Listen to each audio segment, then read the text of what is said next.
Olá, tudo bem? Seja muito bem-vindo ao nosso canal. Aqui você encontra conteúdo que te ajudará a tomar melhores decisões aí na sua vida, no dia a dia dos seus negócios. Curta esse vídeo, compartilhe com os amigos e também envie nos grupos de WhatsApp. Faça parte dessa corrente do bem que busca informar as pessoas e capacitar todos sobre os seus direitos e os seus deveres.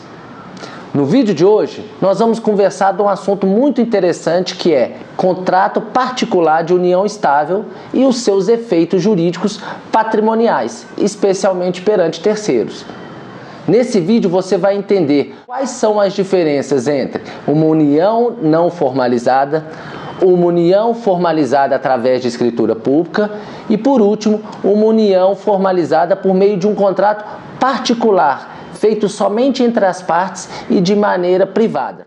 Como eu já expliquei em outro vídeo aqui no canal, de maneira um pouco mais detalhada, o relacionamento afetivo, para ser considerado união estável, precisa de 3 requisitos. Primeiro deles, a união, o relacionamento deve ser público, reconhecido entre as pessoas de convívio do casal e do círculo de amizade. Segundo, o relacionamento do casal deve ser estável, duradouro.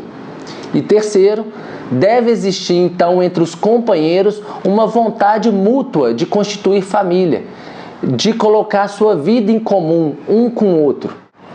A legislação não exige então qualquer formalização para a união estável, para que ela possa ser reconhecida. Não é necessário fazer, então, ou um contrato ou uma escritura para demonstrar a existência. Basta comprovar esses 3 requisitos. Inclusive, na sua essência, a própria união estável, por si só, ela é, por natureza, informal. E essa é a principal diferença entre ela e o casamento, que é um ato solene. Porém, apesar da sua formalização não ser imprescindível, obrigatória para o seu reconhecimento, nós podemos dizer que a formalização ou não da união estável vai gerar impactos na proteção do seu patrimônio, especialmente perante terceiros. Eu vou te explicar com calma qual é esse detalhe que a formalização pode causar aí na sua vida. Numa primeira hipótese de união estável sem formalização, o regime de bens e planejamento patrimonial dos companheiros será obrigatoriamente o regime da comunhão parcial de bens, conforme previsto no artigo 1725 do Código Civil.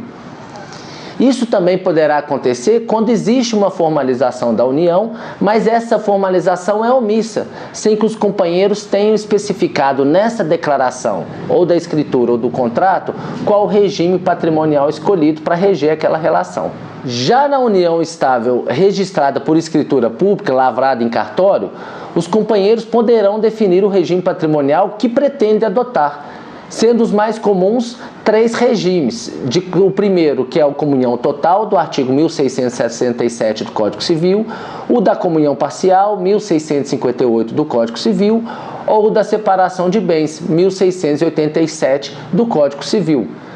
Os efeitos dessa escolha, por se tratar de escritura pública, serão públicos, ou seja, serão de conhecimento dos terceiros e voltados para o futuro, que não poderão então alegar qualquer terceiro a ignorância e o desconhecimento desse tipo de regime que encontra-se registrado em cartório.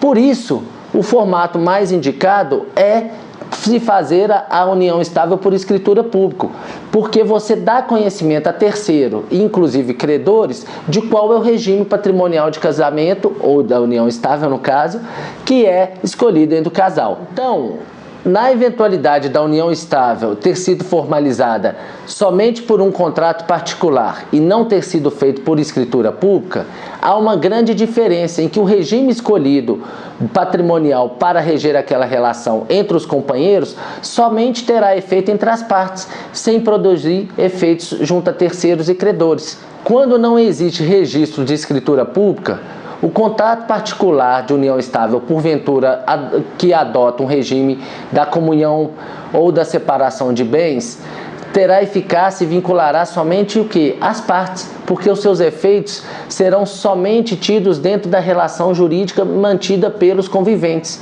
E não tem efeitos, então, perante terceiros, inclusive credores, porque eles não têm conhecimento do que ficou definido entre o casal. Dessa forma, o formato mais seguro é a escritura pública, porque você dá conhecimento prévio para todas as pessoas e nenhuma delas pode alegar ignorância do regime de patrimonial adotado na união estável. O formato mais seguro é a escritura pública, porque você dá conhecimento prévio para todas as pessoas e nenhuma delas pode alegar ignorância do regime de patrimonial adotado na união estável. Inclusive, num caso recente julgado pelo Superior Tribunal de Justiça, que foi tratado no recurso especial 1988288, o próprio STJ aceitou a penhora de bens de um companheiro para pagar dívidas do outro, apesar do casal ter sim um contrato particular que adotava o regime de separação absoluta de bens. Como esse instrumento era particular e não era feito por escritura pública, os terceiros disseram que não tinham conhecimento do regime patrimonial que regia aquela relação. E por isso foi permitida a penhora dos bens de um outro companheiro para pagar a dívida do outro companheiro do casal. Porque não existia então uma separação clara patrimonial entre os bens dos conviventes. Por isso, é importante que seja feito, caso vocês queiram, fazer a escritura pública de união estável para que fique publicizado o regime patrimonial que vai reger aquela relação.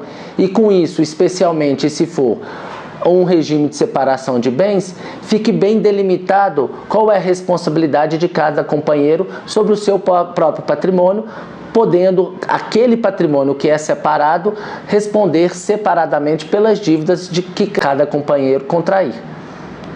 Tudo bem? Então aqui fica uma lição. Formalize a união estável e, se caso venha adotar o regime de separação total de bens, faça através de escritura pública. Isso vai te dar uma segurança muito boa para que seus bens não sejam penhorados pela dívida do outro companheiro. Tá joia? Fez sentido? Tem alguma dúvida? Então, compartilhe esse vídeo com seus amigos, deixe seu like, se inscreva no canal e também comente aqui abaixo qual outro tema da esfera jurídica você gostaria que a gente esclarecesse. Um abraço, até o próximo vídeo. Tchau!